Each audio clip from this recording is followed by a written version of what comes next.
buenas, estamos aquí en Entrevista en la Comuna y hoy tenemos con nosotros a Romain Migus, que es periodista francés, afincado en Latinoamérica y un gran conocedor tanto de la situación y de los devenires políticos latinoamericanos como también de otras partes del mundo y por supuesto también de su Francia natal. Y hoy vamos a hablar de hecho de su Francia natal.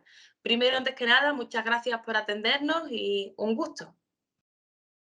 Bueno, muchas gracias, Carmen. Bueno, un saludo a todos los que nos ven por la revista La Comuna. Y bueno, gracias por la invitación. Gracias por esta posibilidad de intercambiar sobre estos temas de suma importancia.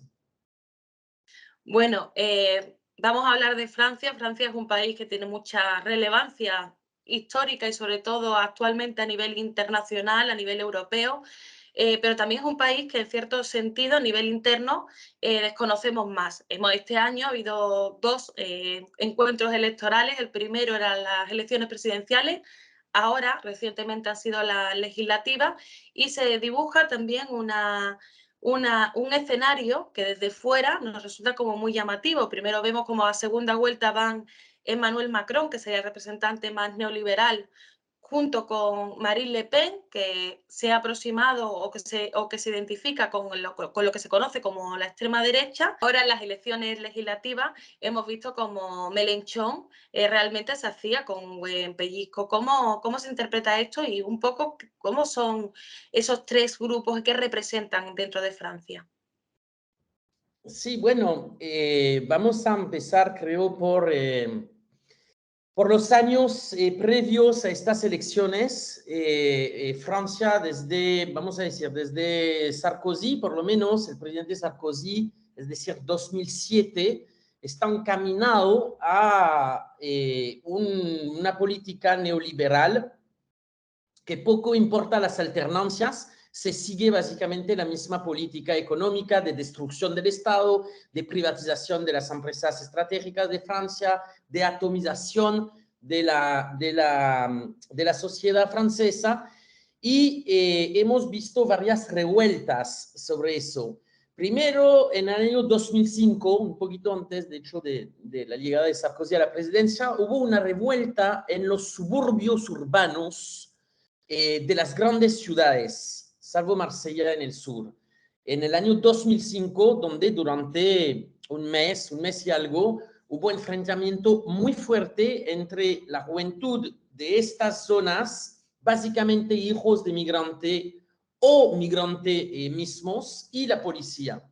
A los años, en el año 2016, hubo otro movimiento muy importante que se llamaba Nuit debout, Noche de Pie, muy inspirado, por cierto, de lo que había ocurrido en Puerta del Sol en España, y que tocaba más que todo la juventud de clase media, media baja, de los centros urbanos, con fuerte capital cultural, pero que no tenía una salida económica a sus estudios o a sus aspiraciones sociales. Sé que están desclasados o en crisis. Y la tercera crisis, que es la crisis de los chalecos amarillos, que básicamente son la gente que ha tenido que vivir en las zonas rural o periféricas. En las zonas periféricas, es decir, que han sido expulsadas de los grandes centros urbanos porque se han vuelto demasiado caro vivir en las grandes ciudades. Están en las zonas periféricas, semiurbanas, rural, donde las políticas neoliberales los han quitado los servicios públicos. Entonces están muy dependientes del carro, muy dependientes también de la alza de la gasolina. Y bueno, estas tres revueltas marcan también un poco el electorado y las líneas que hoy en día son reflejadas en la selección tanto presidencial como legislativas. El electorado de Emmanuel Macron es el electorado liberal, son los ganadores de la globalización, son los ganadores de las políticas liberales, representan un 20-25% dependiendo de las elecciones. Es decir, un cuarto de la población que siempre existe, ¿no? O sea, en cualquier país hay personas que se benefician de esta ultraliberalización de la sociedad. El electorado que representado por la revuelta de Nuit Debout, Noche de Pie, y también de la revuelta de los suburbios urbanos, es decir, un electorado urbano popular de francés de origen extranjero, migrante o migrante mismo, que viven en los suburbios, y la pequeña clase media desclasada de los centros urbanos que votan por la propuesta de Jean-Luc Mélenchon, que es una propuesta de una izquierda moderna, post-neoliberal, que integra mucho los derechos de las minorías y también la lucha contra el cambio climático. Es un electorado que quizás estoy diciendo unas tonterías, pero desde Francia o desde Latinoamérica, un electorado que se parece un poquito al electorado que vota Podemos en España. Y el tercer electorado es el electorado del campo, es el electorado de las zonas periféricas, es el electorado popular, es el electorado obrero, empleado, que vota por Marine Le Pen y su propuesta de soberanismo conservador. ¿Ok? No le calificaría yo, aunque es muy cómodo decirlo así, de ultraderecha. En Francia nació un partido asumiendo el legado de la ultraderecha que se parece muchísimo a Vox en España, o que se llama Reconquête, y cuyo líder es Éric Zemmour, un periodista conocido en Francia, y cuya propuesta política electoral ha sido un rotundo fracaso tanto en la presidencial como en las elecciones legislativas, por ahora por lo menos. Es una ultraderecha étnica, esencialista, basado en miedos de una minoría de la población que no son de estrato popular, que son más bien de clase media de las ciudades también. Entonces, vamos a concentrar sobre estos tres electorados que finalmente representan entre los tres casi el 70, 70 y pico por ciento del electorado francés, ¿no? Lo cual nos va a poner en problemática también. Vamos a ver si nos dirigimos en Francia en una calle ciega institucional, porque son tres electorados que ya no se hablan, que no se encuentran. Hay puente muy, muy fuerte o fronteras muy fuertes entre estos electorados, no se conocen tampoco, o sea, son tres formas cognitivas radicalmente diferentes de aprender, de ver y de analizar la realidad. Realmente lo que puede resultar muy llamativo desde fuera es plantear que, bueno, la idea es que Mélenchon representaría un poco como a la izquierda, y el planteamiento desde fuera es no entender quizás por qué esos sectores rurales, esos sectores de la clase obrera más degradada no ven en un referente ahí, y porque hay ese divorcio. O sea, realmente la izquierda francesa ha sabido hacer su trabajo de representar a la clase trabajadora francesa. Creo que eso viene también de 40 años de traición de la izquierda en cuanto a la clase obrera y a las clases populares. Entonces hay una reacción de no creer en la gente que se reivindica de la izquierda precisamente por estos años de traición. También está el tema de la migración. Aquí quiero dejar una cosa muy clara. El discurso del Rassemblement Nacional, ex Frente Nacional, ha evolucionado muchísimo en eso, ¿no? Y por eso también hubo como un cisme, una ruptura, y que dio precisamente la creación del partido de Éric Zemmour, Reconquête, Reconquista. O sea, bueno, les dejo imaginar también toda la carga simbólica que tiene el nombre de este partido. ¿Por qué? Porque importante, sino no es el tema más importante, ¿no? El tema más importante en la población francesa sigue siendo el poder adquisitivo.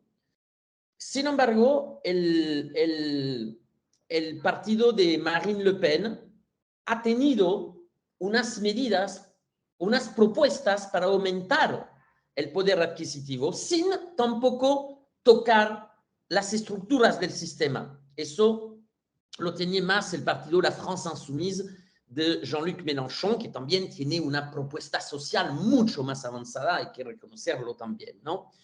Y en el tema de la migración, aquí yo creo que las clases populares, las que son más afectadas por la migración, ven o sienten, y no quiero entrar en el tema de que si son equivocados o no, eso lo dicen la izquierda tradicional francesa, yo no entro en eso, lo importante es que lo sienten, se hacen esta representación de que los últimos que llegaron a la mesa son servidos los primeros.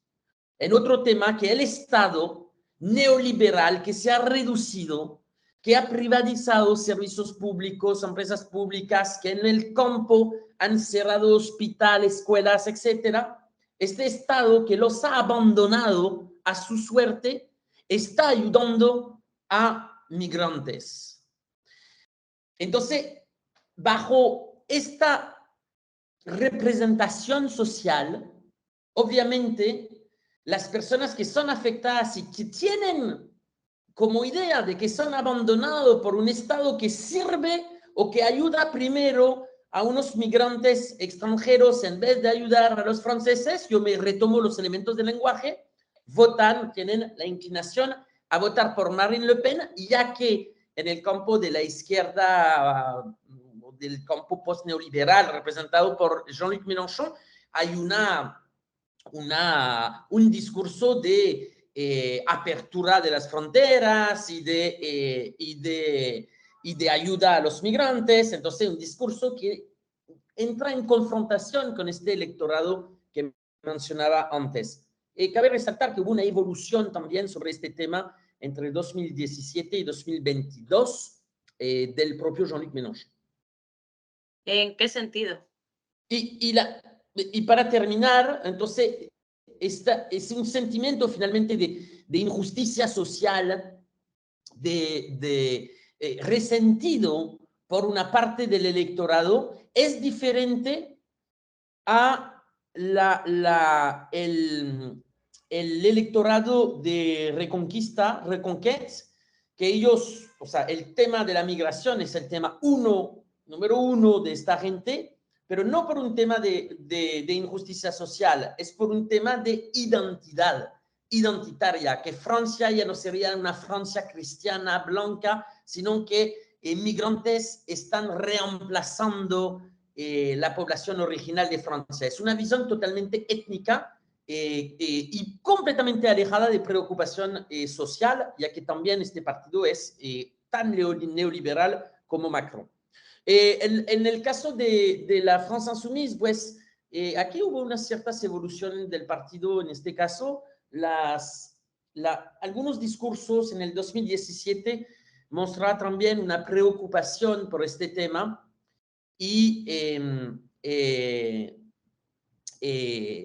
de frenar un poco el flujo migratorio para proteger los cerebros de los países del sur, o sea, evitar una fuga de cerebros en los países del sur y evitar también una competencia desleal entre migrante ilegal y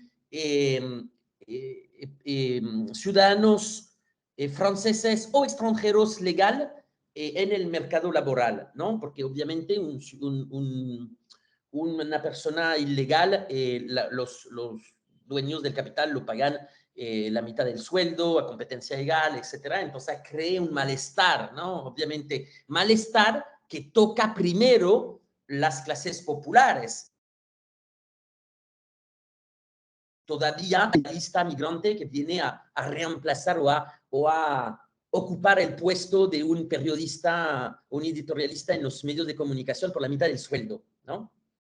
Sí, de hecho, en relación un poco con todo lo que estás comentando, en España hace poco anunció uno de los ministros, el ministro Escrivá, anunció que como hay determinadas profesiones donde, sobre todo camareros, vinculados con la hostelería, con el turismo, y está costando conseguir a gente que acepte las condiciones laborales que se están poniendo, que son condiciones laborales completamente aberrantes, que el plan iba a ser precisamente traer gente en origen, migrantes en origen de otros países.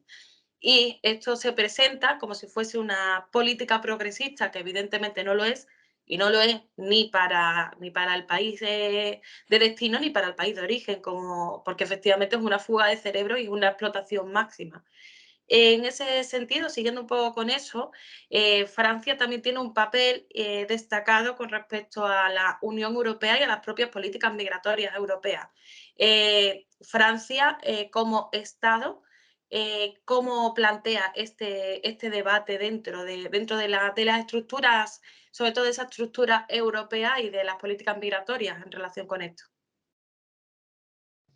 Bueno, yo creo que la política migratoria europea está más que todo decidido por Alemania, ¿no? O sea, yo no veo que Francia tenga la mínima influencia en esta política y lamentablemente en otras. Hemos visto que en los últimos tiempos el presidente Macron se está agitando mucho por el tema de Ucrania sin conseguir ningún tipo de acuerdos, por ahora por lo menos. Dudo que lo va a hacer, pero no estoy seguro que en el tema migratorio haya un gran peso de Francia. Incluso yo creo que, o sea, el motor franco-alemán de la Unión Europea, como se suele llamar en las élites neoliberal, es más que todo un mito, ¿no?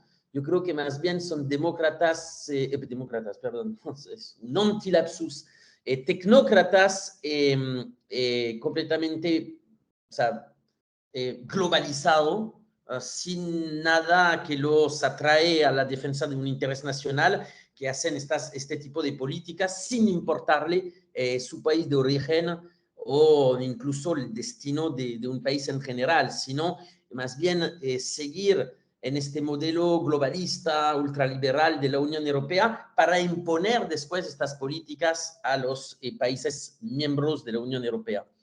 Creo que es más en este sentido.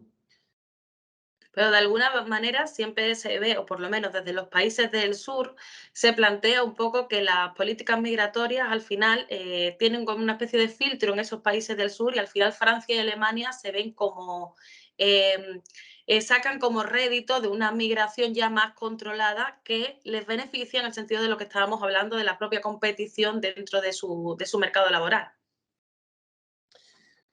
Sí, por supuesto. Lo que mencionaste por los camareros en España, también hubo una alerta así en Francia de que faltaban gente para el verano, etcétera, y por las mismas razones que en España, ¿no? ¿Por qué faltan? Porque las condiciones laborales son inhumanas y entonces, incluso por los extranjeros legales, obviamente, que trabajan, tienen residencia en Francia, y las clases popular francesas, entonces tienes que hacer entrar una mano de obra más corveable, más baratas.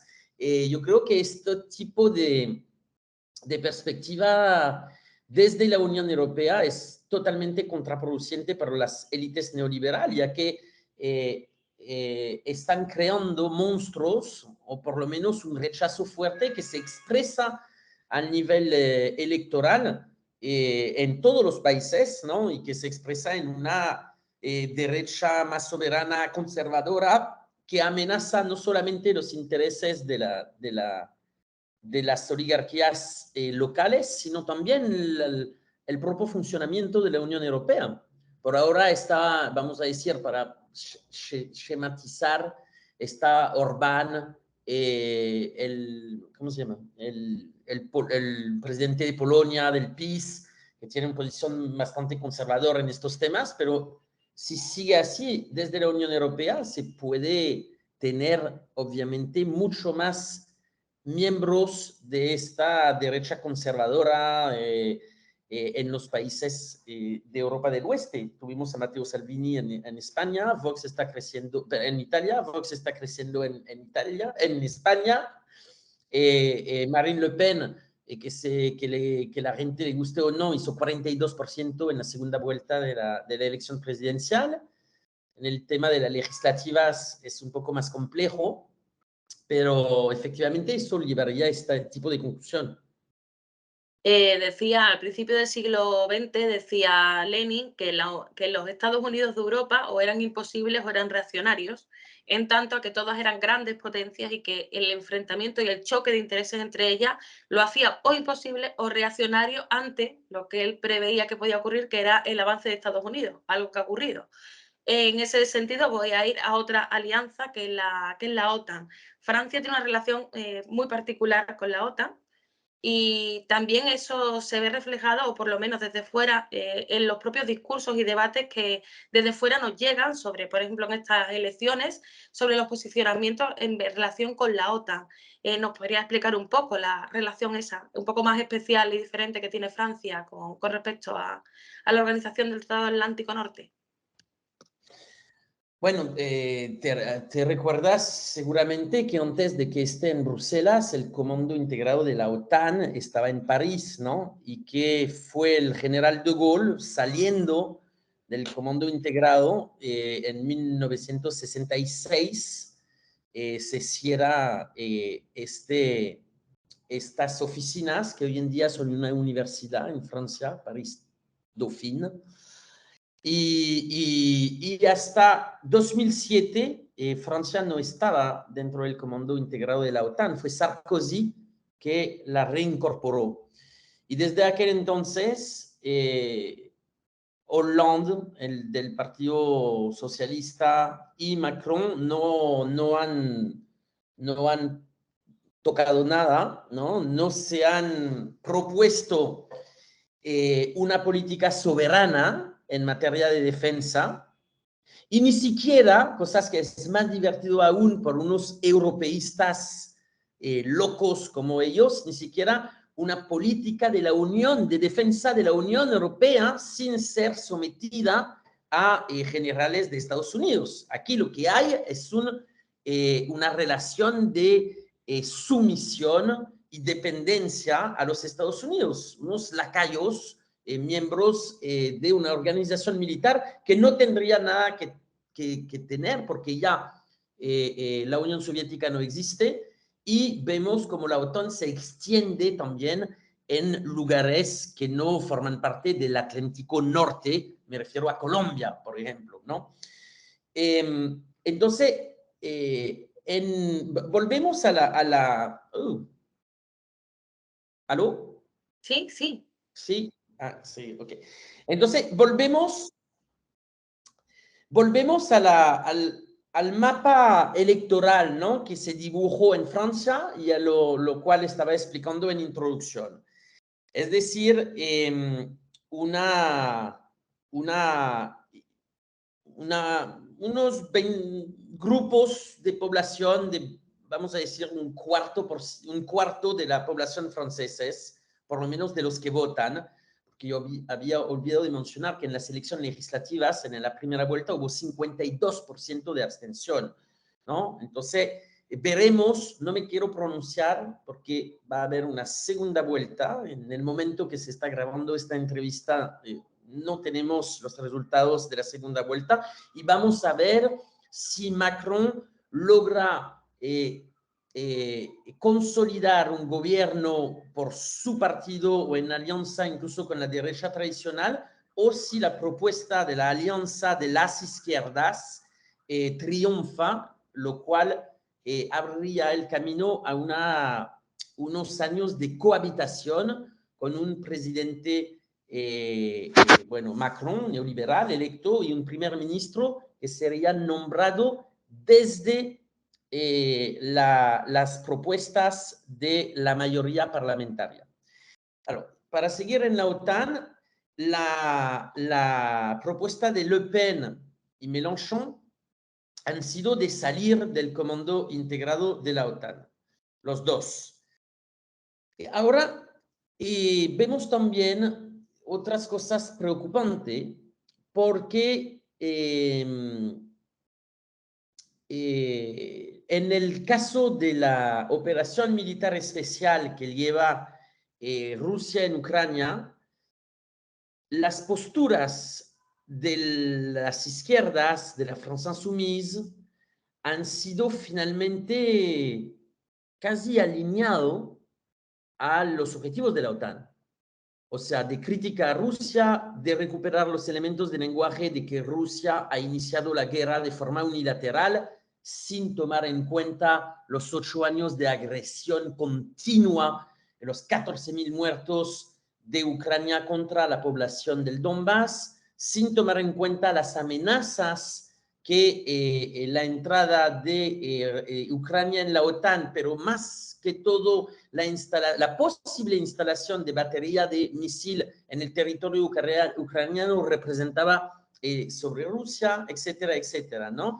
Entonces tenemos hoy en día una izquierda, creo que también en España, o sea, una izquierda finalmente imperial, alineado en los objetivos de la OTAN y apuntando su discurso, y no solamente sus discursos, apuntando también sus ayudas a la defensa del régimen corrupto nazi de Kiev, representado por Zelensky. Corrupto y nazi no son opinión mía, ¿no? Quiero sostenerlo. O sea, esos son hechos. O sea, corrupto porque hay escándalos de corrupto por donde lo vea en el aparato político ucraniano, sobre todo de los que rodean al presidente Zelensky, y nazi porque simplemente los fanáticos de Stefan Bandera han tomado el aparato estatal y parte del aparato militar. Esos son hechos y vemos que una izquierda, incluso partidos comunistas, defienden a un régimen que han puesto los comunistas en cárcel, que ha prohibido los partidos de oposición, que ha prohibido los medios de comunicación alternativos, o sea, y que se libra una verdadera propaganda de nazi, de adoctrinamiento. Entonces aquí vemos unas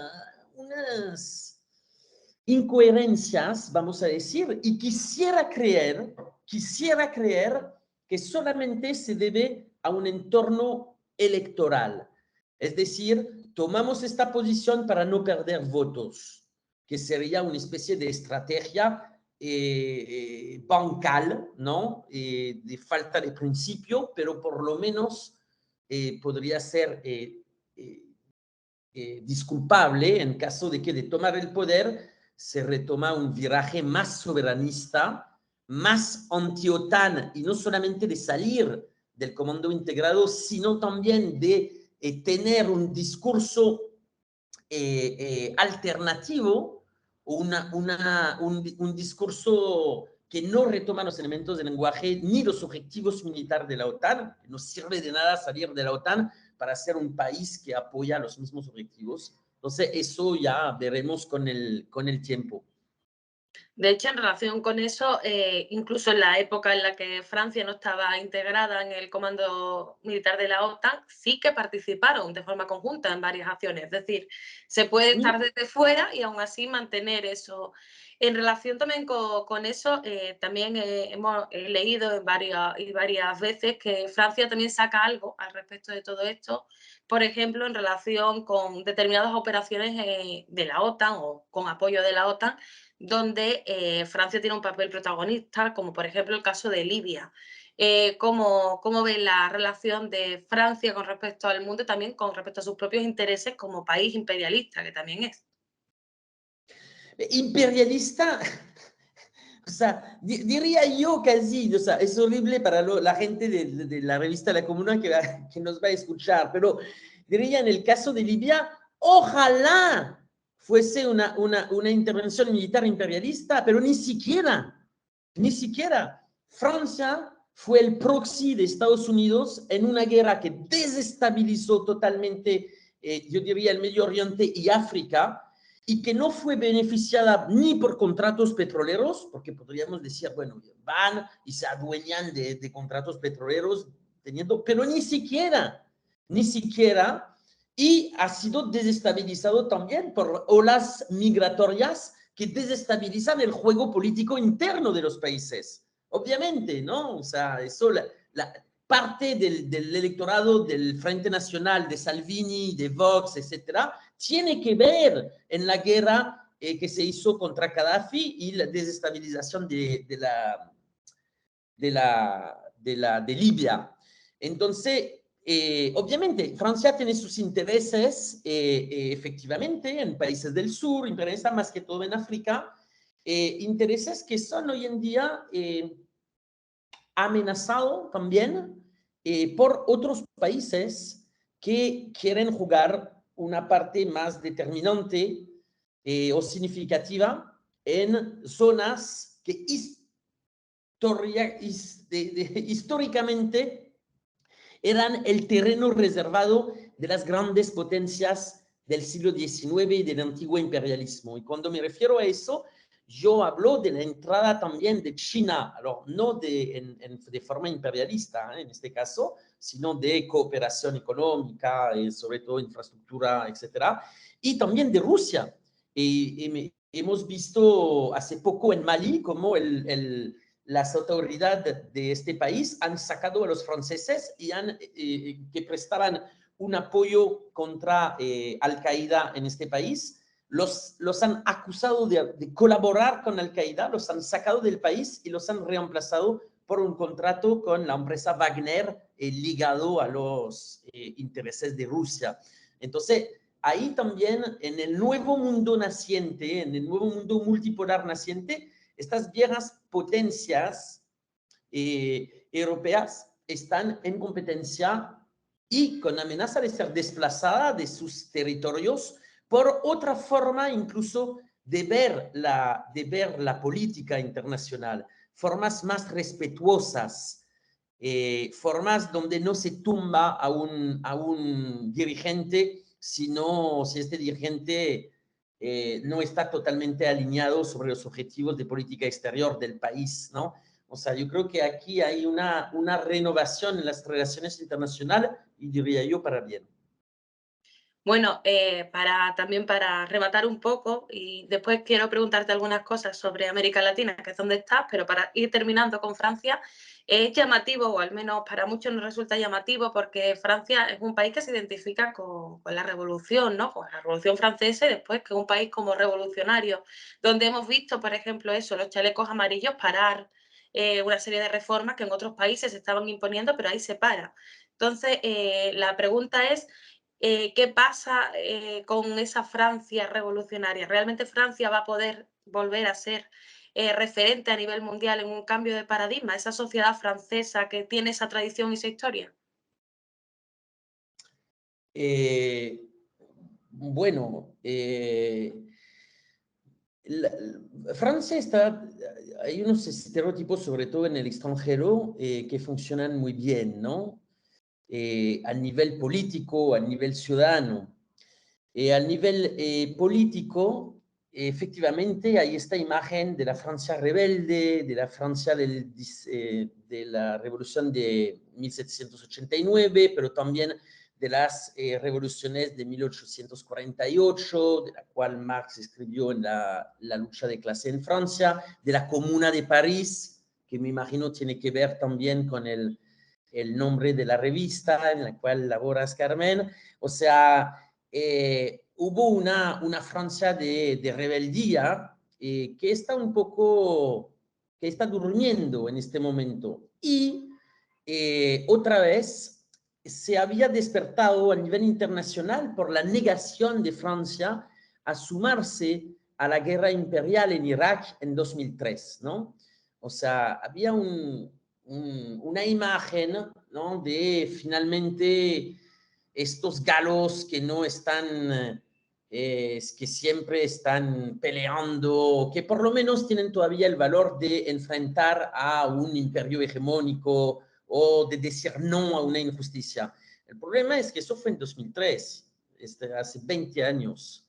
Y como lo dije, desde 2007 hemos visto un alineamiento total de Francia detrás de Washington, de los intereses de los Estados Unidos.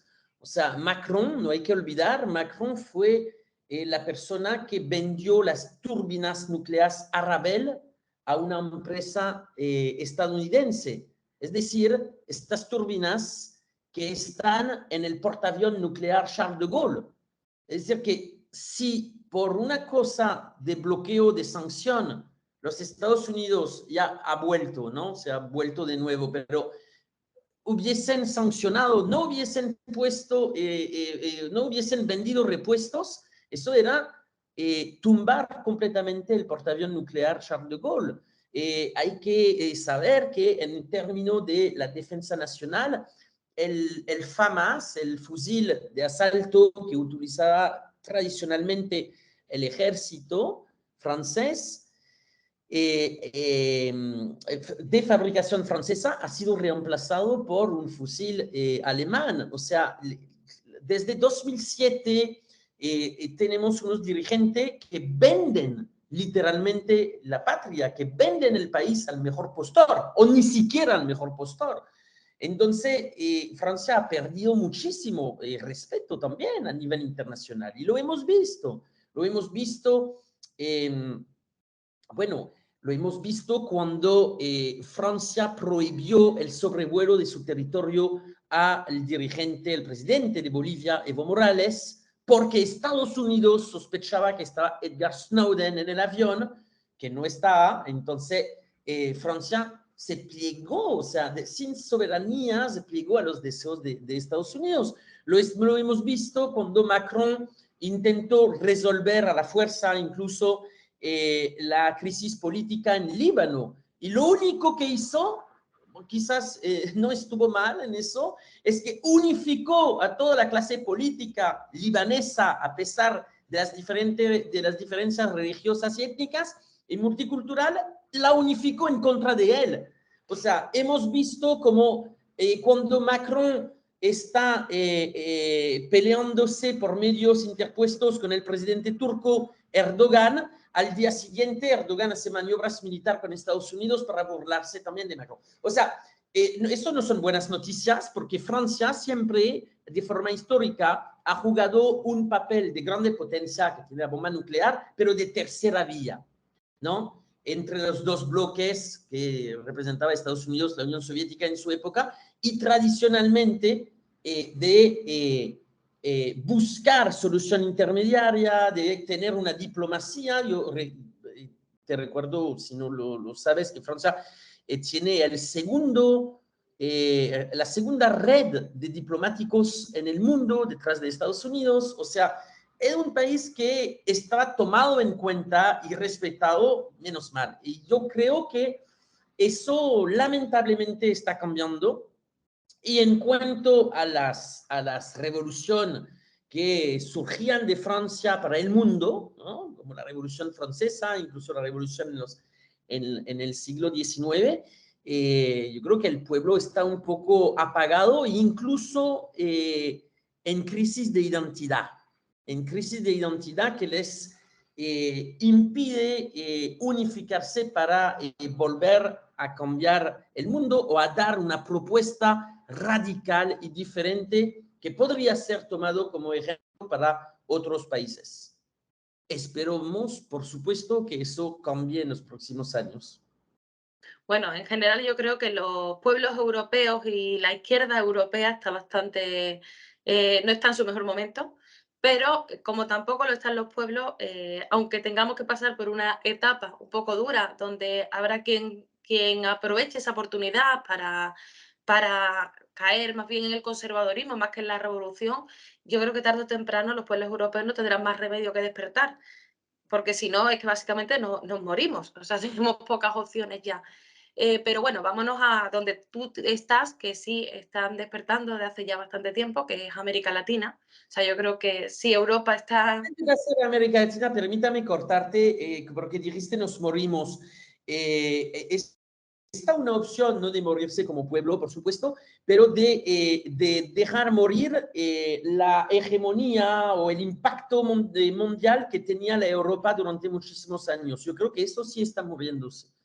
está Pero muriéndose. creo que esto es necesario, o sea, que se muera eso es necesario para que sobrevivan los pueblos en este momento. Quizás, Sí, ¿no? sí,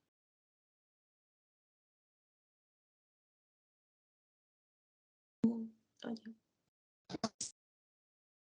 Ya, el hay potencias que van a jugar un papel mucho más importante y el problema es que de seguir los deseos de Estados Unidos sin tener una política coherente, los países de Europa del Oeste por lo menos van a ser los que van a pagar los platos rotos, incluso en la escena internacional. Bueno, pues eso, ya yéndonos para el otro lado, para donde tú estás ahora mismo en Lima, en Perú. Perú nos dio una sorpresa a los que no estábamos siguiendo Perú. Yo supongo que a los que estabais atentos no, pero para el resto del mundo sí fue bastante llamativo con la victoria de Pedro Castillo. Pero después de eso lo que hemos visto es una serie de complicaciones a nivel parlamentario y pocos resultados, a lo mejor porque no ha podido. ¿Cómo está ahora mismo la situación en Perú? La situación está muy complicada, muy compleja. No es, yo diría, no es el resultado de la confrontación entre Pedro Castillo y un Congreso adverso, sino que es una etapa más aguda, obviamente, pero una etapa más de una crisis institucional que puso el Estado peruano en una forma de coma institucional, ¿no? No sé si me hago entender con eso, pero hay una crisis de la representatividad y una crisis de la institucionalidad. Es decir, que, bueno, Perú, se recuerdan que ha conocido 5 presidentes en 5 años, o sea, todos han sido tumbados por el Congreso. Hoy en día el Congreso es la institución más odiada por los ciudadanos, o sea, el 85% de los peruanos, poco importa a este nivel su afición política, o sea, están odiando al Congreso. Es decir, que si mañana se cierra el Congreso, no habría mucho movimiento ciudadano, ¿no? Entonces, ¿qué está pasando con Pedro Castillo?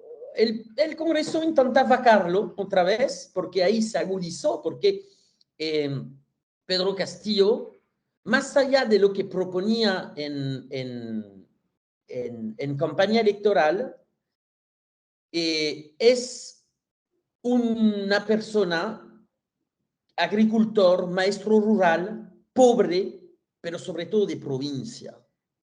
Y eso es para las élites limeñas que han dirigido el país durante 200 años, es inaceptable. Inaceptable que un cholo llegue a la presidencia, o sea, incluso un cholo rural, o sea, un cholo rural y de provincia, llegue a la presidencia de la República. Es un insulto. Es un insulto. Entonces, están desatados para vacar, para terminar, para clausurar esta experiencia política expresada por la voluntad popular. Al frente hay un 20-25% de personas que están aferrados con Castillo, pase lo que pase. O sea, un núcleo duro de 20-25%. Entonces, incluso podemos tener enfrentamientos fuertes, ¿no? Entonces, el Congreso, básicamente, en manos de la oposición, se dedica a obstruir, a impedir la gobernabilidad. El Ejecutivo ha pasado más de 30 proyectos de leyes, todos bloqueados por el Ejecutivo, por el Legislativo. Yo voy a dar un ejemplo muy ilustrativo. Hace 2 meses hubo marchas en el interior de Perú en contra del alza de los precios de la cesta básica, de la gasolina, ¿no? Eso ha afectado el mundo entero, entonces hubo también en Perú. Inmediatamente el gobierno de Pedro Castillo ha bajado el IVA los impuestos sobre el precio de la gasolina para que la gente pueda llenar su tanque, incluso ha dado subsidios para los transportistas. Pero a nivel de la cesta básica, hicieron una ley que pasaron al Congreso, donde todos había una baja del IVA en todos los productos básicos que comen aquí en Perú, pollo, frijol, harina, etcétera, ¿no? El Congreso lo recibió y añadió algunos productos, salmón, faisán, gallina de Guinea, o sea, etcétera, etcétera. Obviamente, cuando pasó en la plenaria, la gente vio que estos desgraciados burgueses habían puesto también, o sea, el levantamiento del IVA para los productos de lujo que ellos consumen. Obviamente la ley no pasó y fue devuelto al Ejecutivo. El Ejecutivo la objetó, la volvió a mandar al Congreso sin los productos añadidos por la derecha, por los diputados de derecha, y finalmente fue votado. Pero pasó 15 días entre la primera vez que lo lanzaron y la segunda. Pasó 15 días sabiendo que habían manifestaciones, marchas en contra de alza. O sea, es un juego macabro. Poco le importa a Perú a esta burguesía. La idea es lavarse de la afrenta que representó la elección de Pedro Castillo a la presidencia de la República. Y mientras tanto, hay que notar que los empresarios reunidos en la CONFIEP, ¿no? Que es el sindicato de empresarios más poderosos del Perú, ellos no toman tanto partido, porque la economía no va tan mal. La economía sigue, de hecho, la gente en su gran mayoría sigue en su chamba, sigue trabajando y se deslinda totalmente del circo político en lo cual ha hundido esta derecha política, ha hundido, o sea, la gente se deslinda, no les interesa, no les interesa. Y se ve cuando hay marchas. Lima es una ciudad de 12 millones de habitantes. El sábado pasado, hace 2 semanas, había marchas de los dos polos, lo que querían vacar a Castillo y lo que querían defender. Yo fui a las dos marchas y yo te puedo asegurar que había 2.000 personas de un lado y 2.000 personas del otro. Es decir, 4.000, vamos a decir 5.000 personas por un total de 12 millones en la ciudad, es decir, una ultra minoría. Entonces, hay una especie de vida cotidiana totalmente deslindada de la vida política y mediática. Y eso no está bien, en realidad, porque también las clases populares están perdiendo la fe de que un cambio político favorable puede cambiar las condiciones de vida, sus condiciones de vida. Es decir, que la política es también un recurso para mejorar la situación actual. Entonces, veremos el desenlace, pero eso no va a parar, no va a parar. Actualmente, la directiva del Congreso ha pospuesto el periodo legislativo antes de la elección de una nueva directiva para poder tener los plazos suficientes para poder vacar a la vicepresidenta bajo unos pretextos completamente torpes, que en cualquier otro país del mundo no pasaría, y vacar al presidente, obviamente.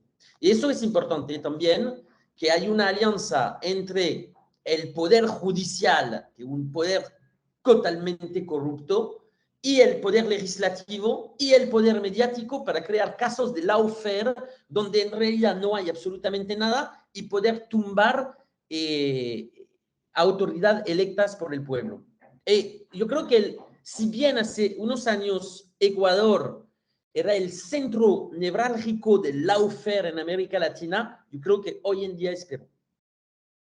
Efectivamente, o sea, estamos hablando de unos métodos y unos mecanismos que ya los hemos visto en varios países de América Latina, pero bueno, hoy te había citado para hablar de Francia, así que lo que sí que te invito a que otro día profundicemos con América Latina, porque tengo muchas ganas de hablar contigo sobre eso. Y por último, porque solemos hacerlo en las entrevistas, te voy a hacer un par de preguntas así que son un poco más personales, pero políticas realmente, que la primera es la recomendación de un libro, el que tú quieras, y la segunda es un referente político que no tiene que estar vivo y que puede ser del sitio que tú quieras. Eh, un libro, bueno, estoy apasionado en un libro que estoy leyendo en este momento, así que me gustaría recomendarlo, pero yo creo que voy a decir otro. Es difícil este tipo de pregunta. La segunda no, la segunda la respuesta está hecha, es muy simple, pero yo creo que yo pondría los 10 principios de la propaganda de guerra de Anne Morelli, que es una universitaria belga. Es muy importante leer eso para entender cómo funcionan, no la estructura de los medios, pero cómo funcionan las campañas mediáticas, las campañas de propaganda y cómo nuestro cerebro está considerado como un blanco militar de las grandes campañas cuando hay algunas. Es un libro que ya tiene tiempo, pero que me gustó mucho. Me gustó mucho. Y la otra pregunta era, ¿qué personaje debería estar vivo? No, un referente político para ti, aunque no esté vivo, puede estar vivo o muerto. Ah, sin lugar a duda, Hugo Chávez, el antiguo presidente de Venezuela. A nivel personal, a nivel político, a nivel de todo lo que tú quieras, Chávez ha representado muchísimo para mí y yo creo que hace mucha falta en este mundo, en América Latina y en el mundo. Pues muchas gracias, Romain, y por último, si quieres añadir algo a modo de despedida, es tu minuto o tus minutos. No, bueno, dejamos en la frustración porque me hubiese gustado quedarme más, entonces no voy a añadir nada, voy a esperar la próxima invitación. Hasta me invito, güey. Gracias, Carmen. Ya te invité, además, porque es verdad, quiero que profundicemos mucho también sobre la labor maravillosa que realizas en Latinoamérica, no solamente con Perú, sino con muchos países. Yo llevo mucho tiempo siguiéndote. Y bueno, sí invito también que busquéis todo el trabajo de Romain, que le sigáis, porque realmente es uno de los imprescindibles. Así que bueno, que muchas gracias y no te invita, sino que ya hemos quedado, mejor dicho. Chao.